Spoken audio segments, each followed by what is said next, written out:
안녕하세요. 반갑습니다. 우리 강림교회 일성교구 우리 성도님들, 오늘 속회공과 영상을 촬영을 하는데요. 11과의 말씀을 촬영을 합니다. 먼저 이 영상을 시작하기 전에 먼저 광고를 좀 드리는 것은 다음 주부터는 트리니티 전에 이전과 같이 속회 지도자 교육이 현장에서 있습니다. 그렇기 때문에 지금 이 말씀을 드리는 이유는 이제 온라인이 아니라 현장에서 만날 수 있다라는 말씀을 좀 드리는 것이고요. 이제부터는 현장으로 나오셔서 같이 말씀 나누시고, 또 속회 지도자 교육이 끝나면 가서 또 교육을 같이 속회 지도자 영상을 가지고, 교육받은 것을 가지고 속회를 또 나누고 하시면 될 것 같습니다. 미리 광고를 드리고요.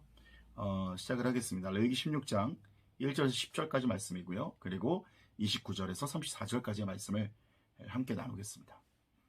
먼저 오늘 레위기 11장에서 15장까지 말씀이 이스라엘 민족의 삶의 구체적인 상황 속에서 어떻게 하나님의 거룩한 백성으로 살아갈 수 있는지에 대해 말씀이 기록되어 있다고 말을 하고 있어요. 그래서 중요한 것은 뭐냐면, 우리가 부정하게 되었을 때 정결 예식과 속죄제와 번제를 드려야 하는 것에 대한 가르침이 있었다는 것이죠. 그래서 하나님은 이스라엘 백성들이 모든 부정에서 떠나서 성결한 믿음의 사람들이 되기를 바라셨다 얘기하고 있습니다. 그런데 사실 우리가 다 알다시피 규례를 잘 지키려고 해도 쉽지가 않죠. 사람이 넘어지게 마련이고 실수하기 마련이죠. 그런데 하나님께서는 대속죄일이라는 이 규례를 또 주셔서 이스라엘 자손들이 모르고 지은 죄까지도 하나님 앞에 용서받을 수 있는 은혜를 허락하십니다.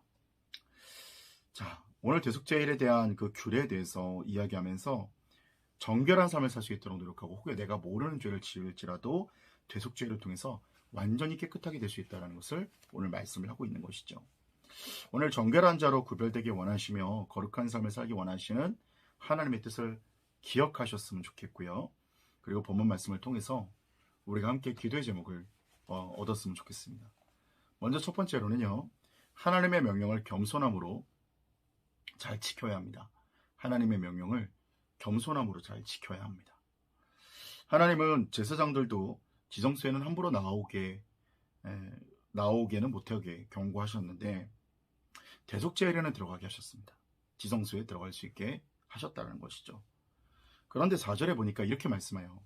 거룩한 세마포 속옷을 입으며 세마포 속바지를 몸에 입고 세마포 띠를 띠며 세마포 관을 쓸지니 이것들은 거룩한 옷이라 물로 그의 몸을 씻고 입을 것이며 라고 기록하고 있습니다. 중요한 것은 뭐냐면, 세마포 속옷을 입고 세마포 속바지를 입고 세마포 띠를 띠고 세마포 관을 쓴다, 이렇게 얘기를 해요. 세마포 속옷 위에 사실 대제사장들은 휘황찬란한 대제사장의 옷이 있었습니다. 굉장히 휘황찬란한 보석으로 새겨져 있는 그런 옷이었고, 그렇기 때문에 대제사장은 마치 왕처럼 보였고 굉장히 위엄 있고 권위가 있었겠죠. 그런데 오늘 하나님께서 대속죄일에는 거룩한 지성소에 들어갈 때 세마포 옷을 처음에 입도록 말씀을 하셨다라는 거예요. 처음에 이 모습을 보면서 대속죄일에는 영광과 그 존귀 아름다운 옷을 다 벗고 세마포 옷을 입으라, 그리고 세마포 옷을 입고 하나님께로 나가야 하는 모습을 보면서 우리가 뭘 발견할 수 있게 되냐면, 하나님께서 겸손한 종의 모습을 원하셨다는 것을 볼 수 있게 됩니다. 그리고 자기 부인을 상징하는 것이죠. 여러분, 우리가 하나님의 그 말씀이 우리 안에 들어오려면 가장 먼저 해야 되는 것이 무엇인가? 바로 말씀이 들어오기 전에 우리는 겸손함과 자기 부인이 먼저 있어야 한다는 것을 말하는 것이죠. 여러 가지 규례를, 대속죄를 정하고 규례들을 말씀하시고, 그리고 자신의 백성이 모든 것을 지키고 순종적인 모습으로 하나님께 나오기를 바라셨다라는 거예요. 순종은 매우 실제적인 것입니다. 여러분, 그런데 아주 중요한 것은 하나님의 말씀이 우리 안에서 실제화되고 정말 말씀이 살아 움직이게 하기 위해서 가장 먼저 해야 될 일이 무엇이냐? 우리도 세마포 옷을 갈아입어야 된다는 것이죠. 내 안에 있는 교만, 내 안에 있는 거만으로, 내 안에 있는 자만으로 나아갈 수 없는 것입니다. 하나님이 주시는 겸손, 하나님이 주시는 그 은혜, 그렇게 하려면 먼저 겸손과 순종과 자기 부인이 있어야 세마포 옷을 입어야 내가 하나님의 은혜를 또 하나님의 말씀을 받으며 순종의 삶으로 나아갈 수 있다는 것을 이야기하고 있습니다. 두 번째는요. 부정한 모든 것을 고백하며 정결하게 되어야 합니다. 부정한 모든 것을 고백하며 정결하게 되어야 합니다.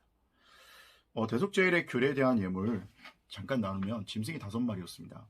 자, 그래서 대제사장의 자신과 자신의 권속들을 위한 속죄제물로 숫송아지 1마리, 그리고 번제물로 순양 1마리가 필요했습니다. 그리고 백성들을 위한 속죄제물로 순면소 2마리, 번제물로 순양 1마리가 필요했습니다. 그리고 백성들을 위한 속죄제물 중에서 염소 2마리라고 그랬는데 염소 1마리는 여호와를 위한 속죄제물로 쓰고요. 또 염소 1마리는 아사셀을 위한 제물로 쓰임받게 됩니다. 광야로 나가는 염소가 되는 것이죠.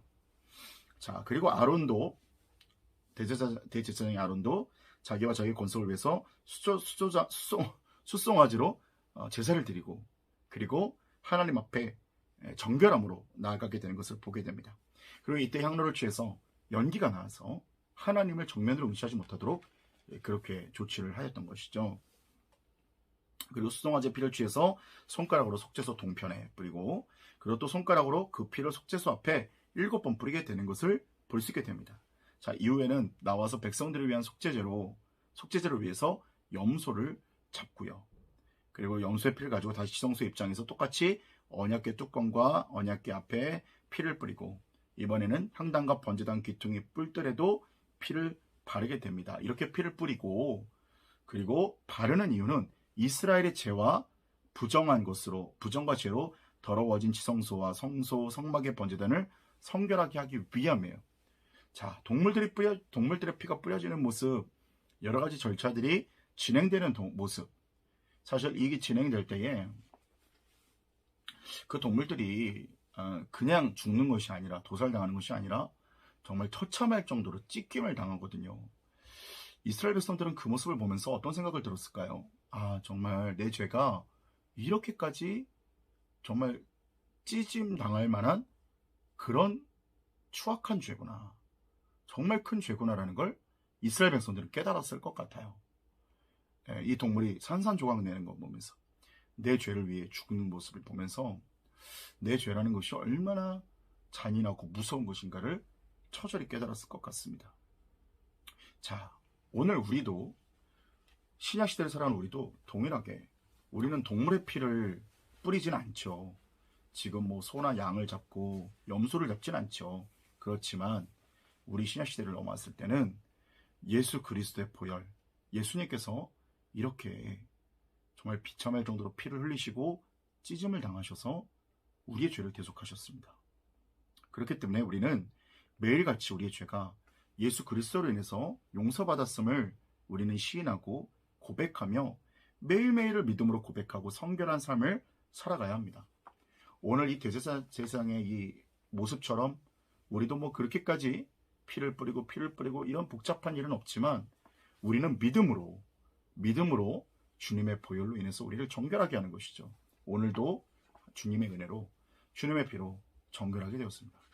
오늘도 주님의 피로 내가 깨끗함을 힘입었습니다 라고 고백할 수 있게 된다는 것이죠. 끝으로는요, 죄가 우리 가운데서 떠날 때 새로운 일을 행하게 됩니다. 죄가 우리 가운데 떠날 때 새로운 일을 행하게 됩니다. 본문 8절에는 아사셀이라는 단어가 나오게 돼요. 우리는 아사셀이라는 단어의 뜻 정확히는 알 수 없지만 중요한 것은 이 염소가 그 광야로 보내졌다라는 것이 중요한 것이죠. 죄를 전가하고 그리고 백성들의 죄를 짊어지고 이스라엘 백성들의 진영 멀리로 떠나게 됩니다. 자, 이것은 뭘 의미할까요? 죄가 멀리 옮겨졌다라는 것을 의미하는 거예요. 그리고 나서 대제사장이 하는 일이 있습니다. 이제 그 세마포 옷을 벗어버리고 거룩한 물로 몸을 씻고 다시 그 대제사장의 옷을 입어요. 그리고 나서 다시 번제와 속죄제를 드리면서 백성들을 위해서 자신의 중보의 역할, 대제사장의 역할을 다합니다. 자, 뭘 의미할 수 있을까요? 죄가 멀리 떠나고 난 뒤부터 우리에게 일어나는 일이 뭐냐 말이죠.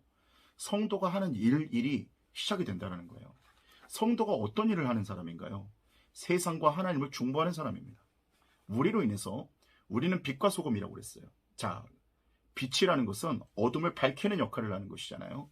그리고 소금은 무엇을 하죠? 음식을 간을 맞게 하는 역할을 하는 거예요. 이 빛이 없으면 어둠이 되는 것이고 소금이 없으면 음식을 먹기가 쉽지가 않죠.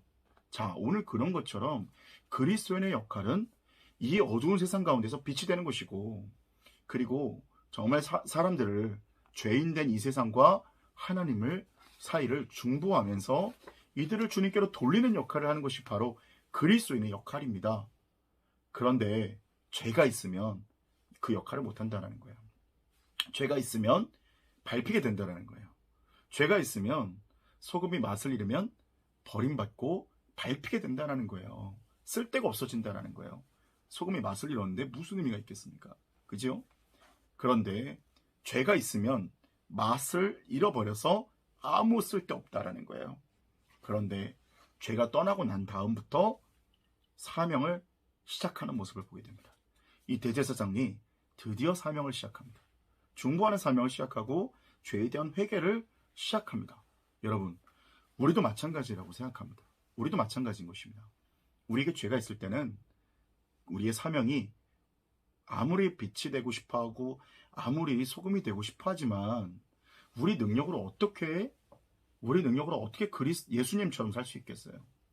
우리의 이 초라한 능력으로 어떻게 십자가를 지며 살 수 있겠냐는 것이죠. 우리의 공의와 힘으로 진다. 그것만큼 괴로운 일이 있을까요? 그런데 죄가 떠나고 나고, 그리고 내 안에 성령 충만함이 일어나고, 내 안에 하나님의 은혜와 능력이 들어오기 시작하면 그때부터는 이젠 그렇게 살 수 있게 된다라는 거예요. 사라진다라는 겁니다. 여러분, 대속죄에 대한 규례는 우리를 위해 진정한 중보자가 되어주실 예수 그리스도를 예표하는 귀한 말씀이에요. 그리고 우리의 중보자가 되어주시고 우리의 생명이 되어주시는 예수 그리스도의 은혜와 사랑을 생각하게 되는 것이죠. 그래서 우리 안에서 새 일을 행하시는 주님을 바라보시기를 주님의 이름으로 축원합니다. 적용의 말씀이 있는데요. 우리는 구원받은 백성이지만 우리는 여전히 하나님 앞에서 부정한 죄인입니다. 그럼에도 부정한 나를 끌어안아 주시는 은혜에 감사하며 늘 겸손함으로 하나님 앞에 나아가야 합니다. 네, 부정한 죄인이지만 늘 겸손함으로 하나님 앞에 나아가시기 바랍니다. 오늘도 하나님께서는 우리 성도님들 너무나 사랑하시고 저와 성도님들 너무나 사랑하시고 오늘도 정말 그 그리스도의 보혈을 의지해서 나올 때 하나님께서는 모든 죄를 용서해 주실 줄 믿습니다. 두 번째 적용 드릴게요. 하나님은 우리에게 거룩한 삶을 살라고 명령하십니다. 날마다 예수 그리스도의 피 흘리심의 은혜를 힘입어 우리 스스로를 정결하게 함으로 하나님의 기쁨이 되기를 바랍니다. 네. 오늘도 거룩한 삶을 살기 바랍니다. 날마다 예수 그리스도의 피 흘리심의 은혜에 힘입고요. 정결하게 하고 하나님의 기쁨이 되기 바랍니다. 주님의 보혈밖에 없죠. 예수님의 십자가 은혜밖에 없죠. 그 보혈에 의지해서 회개하시고 깨끗함을 힘입는 저와 여러분 되시기를 바랍니다. 오늘도 이 속회 영상으로 또 우리 속회원들과 함께 그 말씀을 나누고 속회를 나누면서 귀한 은혜 있길 바랍니다.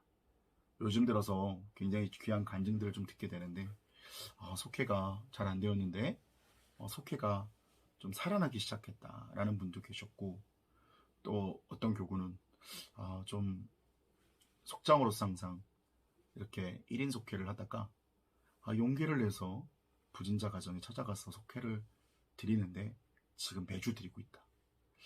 그런 이야기들 들으면 너무나 기쁨이 있는 것 같습니다.